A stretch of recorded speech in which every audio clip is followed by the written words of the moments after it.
Hello, and welcome to this cleaning program on hard floor machine scrubbing.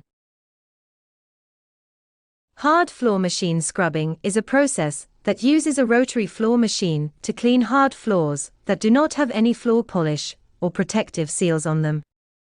These are typically safety floors such as washroom floors, school art or science rooms, medical facilities, laboratories.